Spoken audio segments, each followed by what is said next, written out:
Baiklah, assalamualaikum warahmatullahi wabarakatuh. Jadi perkenalkan di sini nama saya Alan dengan NIM 2030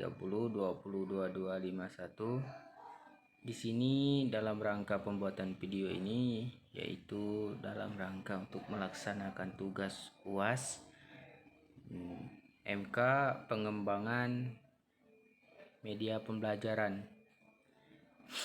Jadi dalam rangka pembuatan video ini materi yang akan saya sampaikan yaitu tentang media itu sendiri dan pengembangannya dan juga cara pembelajarannya.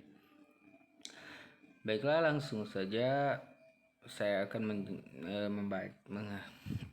menyampaikan yang pertama, pengertian media itu sendiri.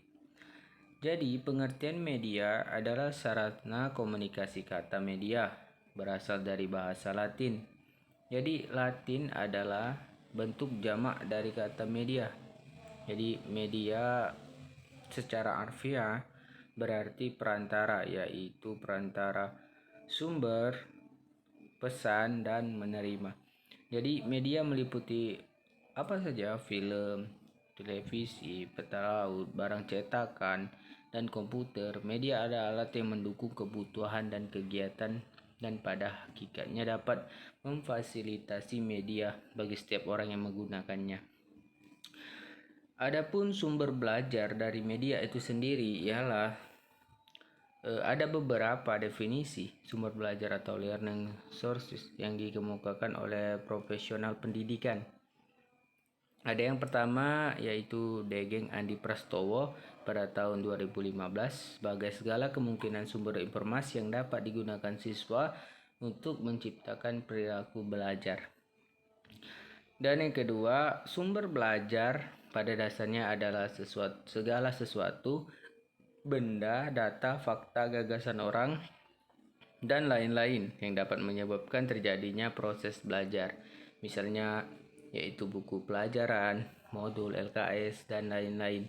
Itu termasuk sumber belajar yang memukakan media pembelajaran. Dan sumber belajar juga atau yang merupakan bagian penting dan memegang peranan yang sangat penting dalam meningkatkan kualitas pembelajaran.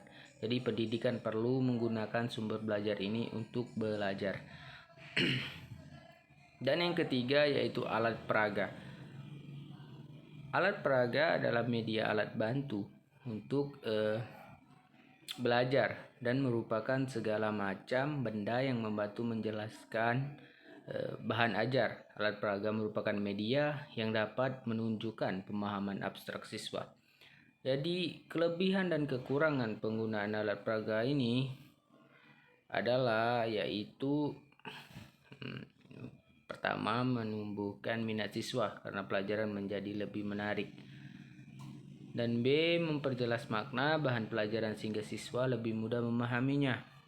Dan yang C, metode mengajar akan lebih bervariasi sehingga siswa tidak akan mudah bosan. Dan yang D, membuat lebih efektif melakukan kegiatan belajar seperti mengamati, melakukan dan mendemonstrasikan dan sebagainya. Dan yang keempat atau D, landasan penggunaan media dan sumber belajar. Jadi landasan penggunaan media ini atau sumber belajar ada beberapa tinjauan tentang landasan penggunaan media pembelajaran, antara yaitu yang pertama, landasan filosofis. Jadi dengan adanya berbagai media pembelajaran, justru siswa dapat mempunyai banyak pilihan untuk digunakan media yang sesuai dengan karakteristik pribadinya. Dengan kata lain, siswa dihargai, harkat kemanusiaannya, diberi kebebasan untuk menentukan pilihan, baik cara maupun alat belajar, sesuai dengan kemampuannya. Jadi dengan penerapan teknologi tidak berarti dehumanisasi. Dan B, landasan psikologis. Dalam pemilihan media, di samping memperhatikan kompleksitas dan keunikan proses belajar, memahami makna persepsi serta faktor-faktor yang mempengaruhi memahami makna persepsi yang terhadap penjelasan hendaknya diupayakan secara optimal agar proses pembelajaran dapat berlangsung secara efektif.